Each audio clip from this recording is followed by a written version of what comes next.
오늘은 지금 화면에서 보시는 것처럼 최근 광고 플랫폼들의 변화를 요약해서 말씀을 드리려고 해요. 플랫폼이 바뀌는 건 이제 늘 있었던 일이긴 한데 좀 이렇게 한 번에 여러 변화가 일어났던 적은 드물잖아요. 그래서 그런지 요즘 문의를 좀 받다 보면 이런 부분이 갑작스러워서 좀 적응하기가 힘드신 광고주분들도 많으시더라고요.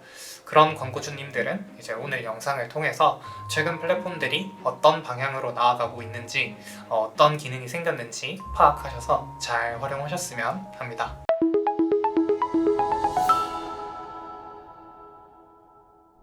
네, 그럼 네이버부터 시작해 보겠습니다. 이제는 어느 정도 익숙하실 애드부스트 캠페인, 그리고 자동 입찰 기능의 종료, 마지막으로 URL 진단 도구입니다.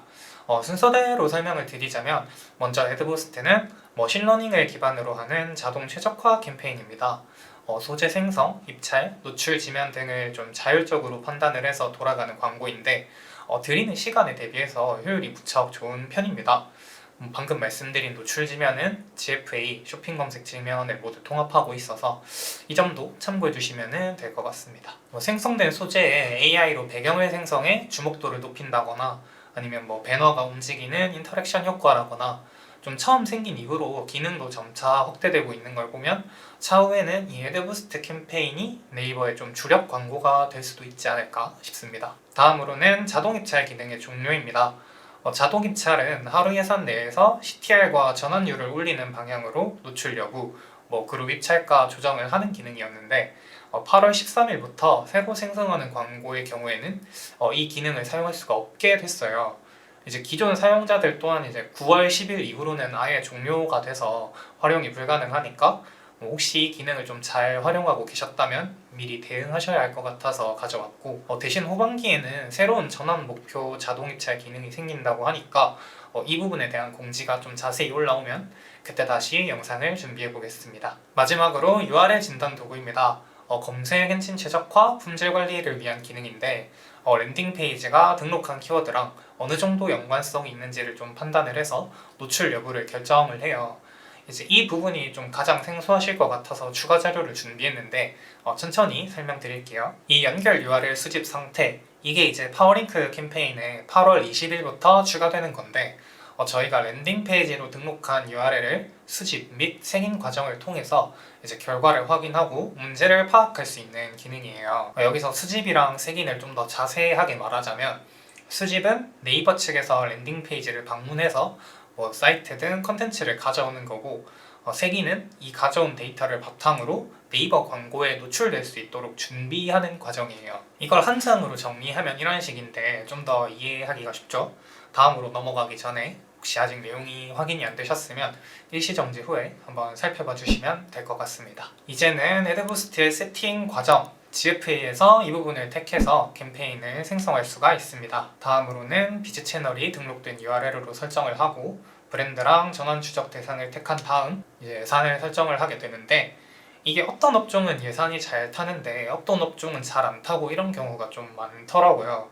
그래서 우선은 희망하는 예산의 1.5배로 설정을 해두고 며칠 좀 타는 추이를 지켜보다가 추가로 조정을 해나가는 게 좋을 것 같습니다. 그 후에는 시작이랑 종료 날짜, 상세 일정을 체크를 하고 넘어가면 이제 에셋 그룹 설정이 나옵니다. 여기서 어떤 상품을 택할지 찾아야 하는데 상품 수가 많을수록 좀 효율이 잘 나오는 편이에요. 그래서 특별한 상황이 아니라면 전체 상품으로 진행을 하시는 편이 나을 것 같고 다음엔 기존 GFA처럼 타겟팅을 설정하면 됩니다. 그럼 이제 오른쪽 모자이크 화면처럼 소재가 생성이 되는데 이걸로 광고가 돌아가게 되는 거죠. 여기서 확인을 눌러주시면 바로 집행이 됩니다. 그리고 이건 촬영 준비하기 직전에 공지사항에서 확인한 내용인데 이제 8월 11일부터 네이버 앱의 새로운 홈이 전체 유저 대상으로 전면 배포가 되기 시작했어요. 그 750에서 280 사이즈 이미지 패널로 광고를 노출시킬 수 있으니까 이것도 확인을 해주시면 좋겠죠. 진짜 직전에 확인한 내용이라 자료는 추가로 준비를 못했는데 관심 있으시면 네이버 통합 공지사항에서 한번 확인해 보시면 될 것 같습니다. 그럼 다음으로는 메타의 변화에 대한 내용입니다. 첫 번째로 광고 최적화 지수 도입, 어드밴티지 캠페인의 강화, 스레드 광고 확장입니다. 먼저 광고 최적화 지수는 6월부터 전 세계 광고주들에게 정식으로 제공이 된 기능이에요. 메타에 쌓인 데이터를 통해서 해당 캠페인의 광고 효율을 올리기 위한 권장 사항을 안내해주는 기능입니다.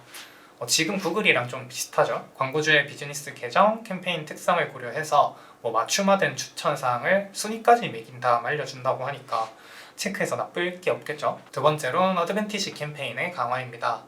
이제 캠페인을 생성을 하면 자동으로 어드밴티지 캠페인으로 진행이 되는 만큼 좀 기존 기능들의 효율이 많이 올라갔어요.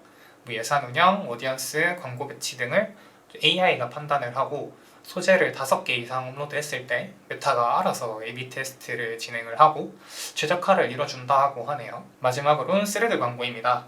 방금 말씀드린 어드밴티지 캠페인 자동 게재의 경우에 스레드까지 노출이 되게 되는데 이를 바랄 경우에는 인스타 페이지를 또 보유를 하고 있어야 해서 이 점만 참고해 주시면 될 것 같습니다. 추가 자료는 광고 최적화 지수에 대한 부분인데 말로 설명드리는 것보다 이렇게 보는 게 훨씬 이해하기가 편하실 것 같아서 준비를 했고 이런 식으로 현재 최적화 점수랑 추천 사항을 안내해주는 기능입니다. 그리고 이는 전부 지금까지의 데이터를 통해 입증된 사항이라는 거, 그리고 비즈니스 계정과 캠페인에 따라 맞춤화가 됐다는 거, 그 맞춤화된 추천 사항이 우선순위 실시간에 가깝게 업데이트가 된다는 거, 이 세 가지가 핵심 내용이라고 할 수 있을 것 같습니다. 그럼 네이버와 같은 흐름으로 이번에는 메타의 세팅 과정입니다. 여기서 판매를 택하고 진행을 하게 되면 좀 전에 말씀드린 것처럼 자동으로 어드밴티지 캠페인으로 설정이 된다고 안내가 나오죠. 확인 후에는 여기로 오게 되는데 여기서 카탈로그 광고는 보시는 것처럼 따로 이걸 만드는 과정이 필요해서 이것도 참고를 해주시면 될 것 같아요. 그럼 다시 본론으로 돌아와서 오른쪽에 이 캠페인 점수 보이시죠? 이게 이제 전부 어드밴티지 캠페인 설정으로 되면은 저렇게 점수가 나와요. 전부 머신러닝에 맡긴다는 의미인데 여기 타겟 부분에서 아래를 보면 저기 연령을 직접 설정을 해놨잖아요. 근데 오른쪽에는 점수가 떨어졌죠. 이것처럼 저희가 AI가 아니라 직접 뭘 설정을 하게 되면 저렇게 점수가 떨어지게 되는데 이게 필요할 때가 있고 아닐 때가 있잖아요. 그런 만큼 어디까지나 점수는 참고사항이지 절대적인 지표가 아니라는 거 알아주시면 될 것 같습니다. 다음으로 노출 지면도 마찬가지. 여기서 메시저 지면을 빼니까 점수가 떨어지죠. 마지막으로 카탈로그 관련 부분은 아까 말씀드렸던 부분이고 그 밑에 형식의 여러 광고주의 광고 있잖아요. 이 기능은 가급적이면 끄시는 게 좋아요. 굳이 경쟁사랑 저희 제품을 같이 보여줄 이유가 없어서 혹시 켜두셨다면 이 부분도 고려해 주시면 될 것 같습니다. 이제 세 번째 매체 구글입니다. 구글은 내용이 좀 많은데 대부분 디맨드젠에 관한 내용이에요. 우선은 요약만 먼저 말씀을 드리면 VAC 캠페인이 종료가 되고 디맨드젠으로 완전히 통합이 됐어요. 구글은 이제 캠페인 자체가 점점 줄어들고 AI 기능을 확장하는 거에 중점을 많이 두고 있더라고요. 두 번째로 이 자동화 강화도 그거랑 같은 맥락인데 좀 타겟층이나 입찰, 노출 지면을 머신러닝을 통해서 최적화를 시키고 크리에이티브도 최적화된 조합을 AI가 찾아내니까 앞으로는 이에 대한 기능을 얼마나 잘 쓸 수 있느냐가 좀 광고 성과를 좌우하게 될 것 같습니다. 그럼 이제 본격적으로 디맨드젠에 관한 말씀을 드리자면 곧 에셋 최적화 업그레이드가 진행될 예정이에요. 좀 여러 기능이 생겨나는데 먼저 이미지, AI를 사용해서 더 고급화된 이미지를 만들어주고 비율까지 알아서 조절이 가능해요.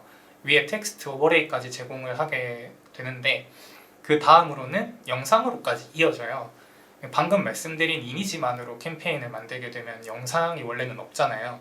그런데 이 에셋 업그레이드가 진행이 되고 난 다음부터는 구글 AI가 영상을 알아서 만들어서 세팅을 진행하게 되거든요. 그 안에서 색상이나 글꼴까지 수정이 가능하니까 굉장히 매력적인 기능이 되겠죠.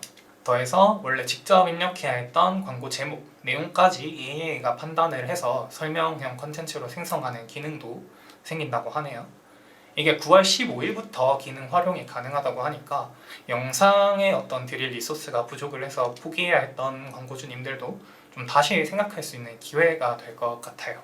그럼 이제는 구글 세팅 방안입니다. 제 대표적인 AI 캠페인인 피맥스의 세팅인데 우선은 공통적으로 여기서 목표를 선택을 하고 어떤 캠페인으로 진행할지 택합니다. 저희는 피맥스니까 실적 최대화 캠페인이겠죠. 참고로 여기서 동영상 캠페인으로 만들어도 디맨드젠으로 넘어가게 되니까 이것도 참고해주세요. 어쨌든 다음은 어디에다 중점을 두는지, 그리고 밑에 이 기능 설명을 읽어보면 신규 고객을 주로 타겟하고 싶을 때 체크박스를 건드리면 되겠죠. 다음으론 타겟하고 싶은 위치와 그 나라의 언어를 택하고 넘어가면 여기가 나오게 됩니다. 여기서 피맥스는 아까 메타 카탈로그 광고처럼 판매자 센터를 따로 등록을 해야 되니까 이것도 참고해 주시고, 그 다음에 업체명이랑 브랜드 로고를 저렇게 등록을 해주시면 돼요. 이제 여기선 URL 입력, 그 밑에는 UN 자동으로 입력할 수 있게 될 제목과 긴 제목, 또 설명칸이에요. 피맥스에서 사용되고 있는 이 기능들이 이제 9월 15일부터 디맨드젠에 추가될 거랑 좀 비슷한 것 같죠? 이제 여기서 URL 입력, 그 밑에는 UN 자동으로 입력할 수 있게 될 제목과 긴 제목, 또 설명칸입니다. 여기 이미지랑 동영상이 저렇게 AI가 자동으로 만든다고 보이잖아요. 이 피맥스에서 이미 사용되고 있는 이 기능들이 9월 15일부터 디맨드젠에 추가될 기능이랑 비슷한 것 같죠? 다음에는 키워드 등록을 하고, 밑에 잠재 고객은 뭐 리타게팅이라든지 목적에 따라 선택을 하면 되고, 마지막으로 이렇게 예산을 등록하면 끝이 납니다. 네, 그럼 지금까지 플랫폼들의 최근 변경사항들에 대해서 쭉 알아봤는데 대부분 AI 최적화에 좀 많은 힘을 쏟고 있는 것 같아요.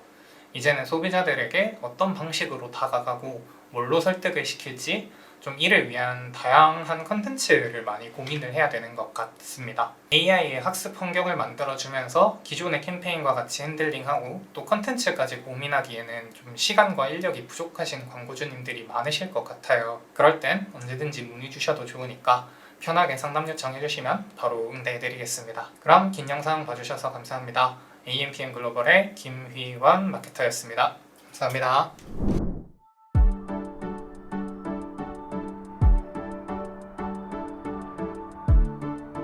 구독과 좋아요는 컨텐츠 제작에 힘이 됩니다.